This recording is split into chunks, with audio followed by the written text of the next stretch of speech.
Hello friends, welcome to my channel. आज के video में हम प्लस साइज़ के लिए प्लाज़ो तैयार करने वाले हैं। तो चलिए फ्रेंड्स, हम आज का वीडियो शुरू करते हैं। प्लाज़ो बनाने के लिए मैंने यहाँ पर 2 मीटर फैब्रिक लिया हुआ है। फैब्रिक को मैंने इस तरीके से 4 फोल्ड कर लिया है। यहाँ पर मेरे जो फैब्रिक है उसकी लेंथ यहाँ पर 45 इंचज़ है। 45 इंचज़ में ऊपर की तरफ 2 इंच बेल्ट के लिए, नीचे की तरफ मोहरी को फोल्ड करने के लिए 1 इंच और डिज़ाइन बनाने के लिए हमने यहाँ पर 1.5 इंच एक्स्ट्रा रखा हुआ है। यानी कि हमारा प्लाज़ो जब रेडी हो जाएगा तो उसकी लंबाई यहाँ पर करीब 40 इंचज़ रहेगी। सबसे पहले मैं यहाँ पर प्लाज़ो की चौड़ाई के लिए मार्क करूँगी। तो मैं यहाँ पर 17 इंचज़ की दूरी पर प्लाज़ो की चौड़ाई के लिए मार्क करूँगी। प्लाज़ो की चौड़ाई के लिए आपका जो भी हिप साइज़ हो उसमें आपको 10 इंचज़ एक्स्ट्रा ऐड कर आपका जो भी अमाउंट आए उसको आपको 4 से डिवाइड करना है। अब मैं यहाँ पर आसन के लिए मार्क करूँगी। तो ऊपर से मैं आसन के लिए 16 इंचज़ की दूरी पर मार्क करूँगी। यहाँ पर बेल्ट का 2 इंचज़ भी हमने यहाँ पर ऐड कर लिया है। अब हम यहाँ पर सीधी लाइन को इस तरीके से ड्रॉ कर लेंगे।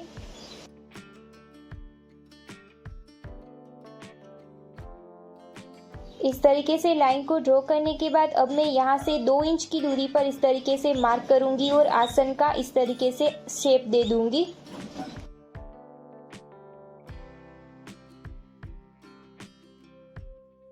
आसन का शेप देने के बाद अब हम नीचे की तरफ मोहरी में मार्क करेंगे।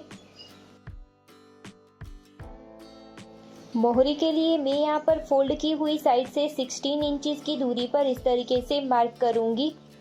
मोहरी के लिए 16 इंचज़ की दूरी पर मार्क करने के बाद यह वाले मार्क को हमें ऊपर की तरफ आसन में इस तरीके से मिला देना है।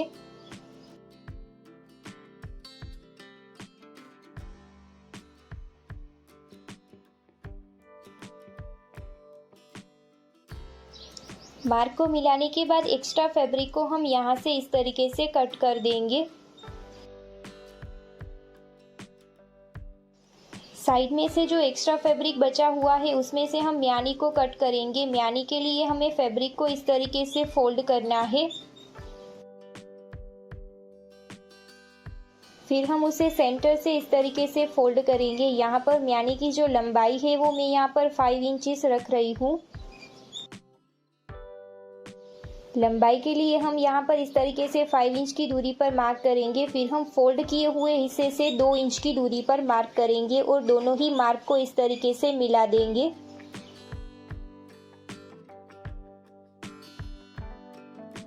मार्क को मिला देने के बाद बाहर की तरफ से एक्स्ट्रा फैब्रिक को हम कट कर देंगे।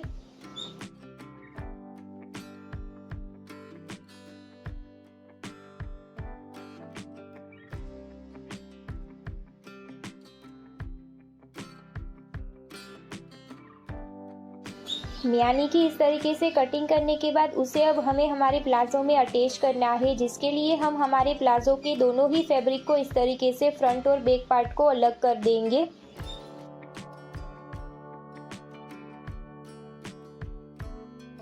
यह वाली हमारी रॉन्ग साइड है और यह वाली हमारी सीधी साइड है। हमारी म्यानी के जो नीचे वाला चौड़ा वाला हिस्सा है उसे हमें नीचे की तरफ इस तरीके से रखना है और सीधी तरफ हमें हमारी म्यानी को इस तरीके से अटैच करना है।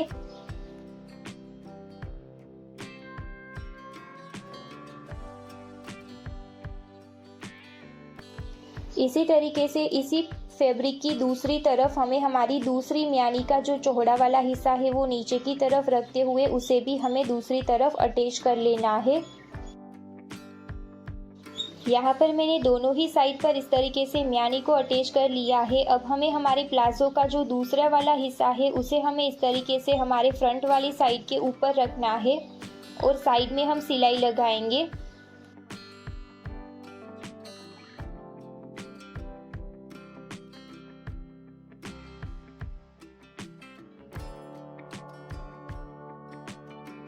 जब हम यहाँ पर आसन को जॉइंट करेंगे तब हमें हमारी फ्रंट साइड पर नाड़ा या इलास्टिक डालने का होल तैयार करना है, जिसके लिए मैं यहाँ पर इस तरीके से मार्क करूँगी। सबसे पहले ऊपर की तरफ से हम 2 इंच की दूरी पर बेल्ट के लिए मार्क करेंगे। फिर हमें नीचे की तरफ इस वाले मार्क से 1.5 इंच की दूरी पर दूसरा मार्क करना है। हमारा जो बेल्ट है वो तैयार होकर उसकी जो चौड़ाई है वो 1.5 इंच रहेगी।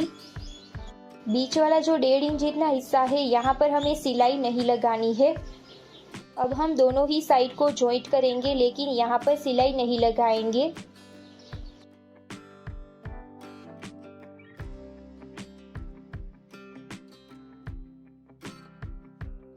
सिर्फ एक आसन में ही हमें इस तरीके का आगे की तरफ नाड़ा या इलास्टिक डालने का होल तैयार करना है। बेसिकली यह वाला साइड हमारा फ्रंट साइड होगा। बैक साइड में हम सिंपल तरीके से हमारे आसन को जॉइंट कर देंगे।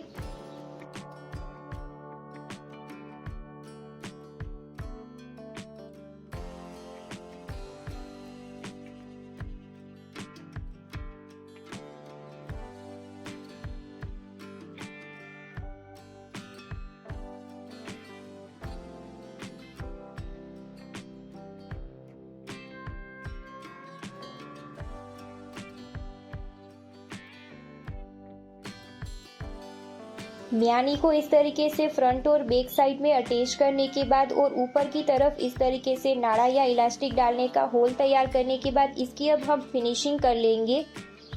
अब हमें यहाँ से इस तरीके से फैब्रिक को सेंटर से ओपन करना है और यहाँ पर कुछ इस तरीके से सिलाई लगानी है।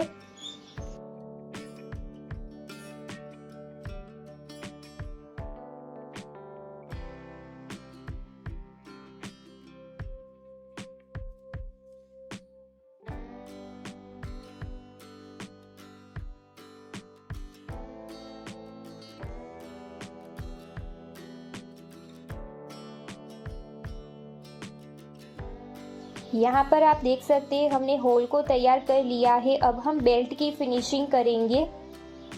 बैक साइड में मैंने यहाँ पर इस तरीके से दोनों ही साइड को जॉइंट कर लिया है और फ्रंट साइड में भी हमने इस तरीके से फिनिशिंग कर ली है। अब हमें बेल्ट के लिए ऊपर की तरफ से इस तरीके से 1/2 इंच जितना फैब्रिक फोल्ड करना है। फिर हम उसे नीचे की तरफ इस तरीके से ले जाएंगे और किनारी पर सिलाई लगा लेंगे।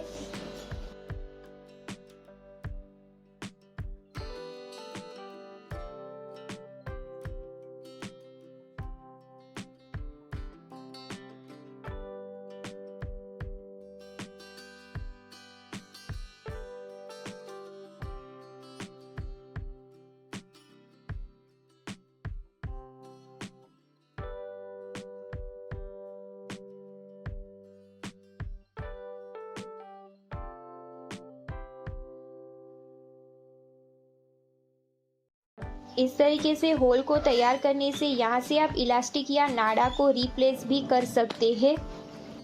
बेल्ट की इस तरीके से फिनिशिंग करने के बाद और म्यानी को अटैच करने के बाद अब हम नीचे की तरफ हमारे मोहरी डिज़ाइन को तैयार करेंगे।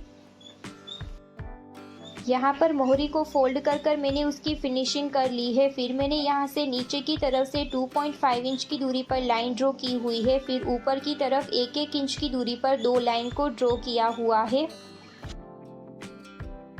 यहाँ से हमें फैब्रिक को कुछ इस तरीके से ऊपर की तरफ लेके आना है और फिर हम यहाँ पर 1 फुट जितना मार्जिन लेकर किनारी पर सिलाई लगा लेंगे।